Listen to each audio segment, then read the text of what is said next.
worship service this morning. So this morning I would like to talk about something that I've never really talked about before. And that's this new thing that we've all been hearing about called social distancing.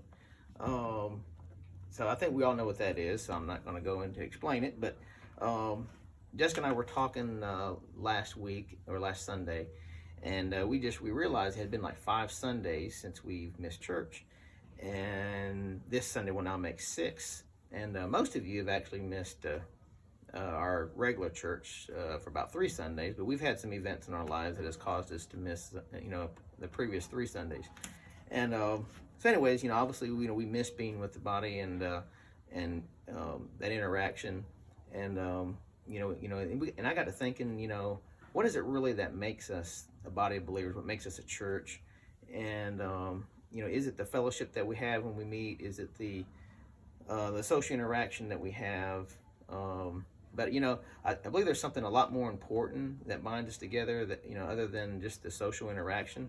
And so this morning I want to start out by reading 1 John 1, starting with verse 3. It says, "That which we have seen and heard we declare to you, that you also may have fellowship with us. And truly our fellowship is with the Father and with his Son Jesus Christ."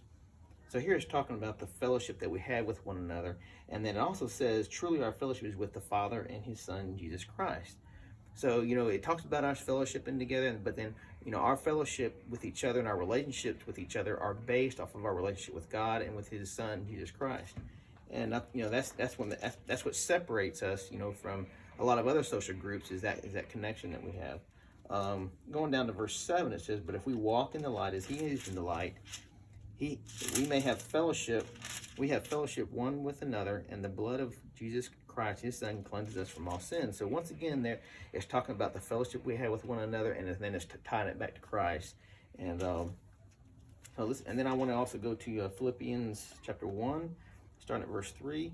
It says, "I thank my God upon every remembrance of you, always in every prayer of mine, making requests for you with all joy, for your fellowship in the gospel from the first day until now, being confident of this very thing, that he who has begun a good work in you will complete it until the day of Jesus Christ, just as it is right for me to think this of you all, because I have you in my heart, insomuch as both in my chains and in the defense and confirmation of the gospel, you all are partakers with me of grace."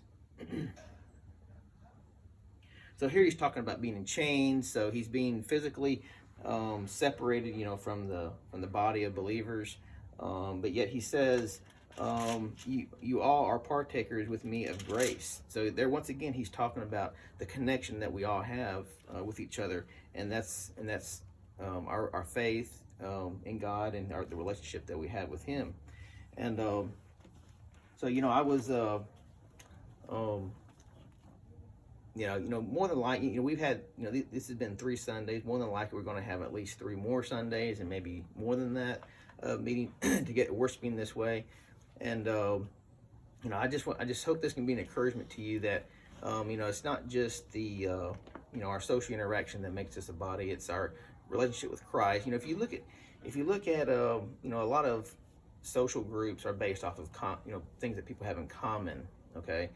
And maybe interests, maybe hobbies, or maybe careers. And if you look at our body, I believe we are a very diverse group in that aspect. We have different jobs, different interests.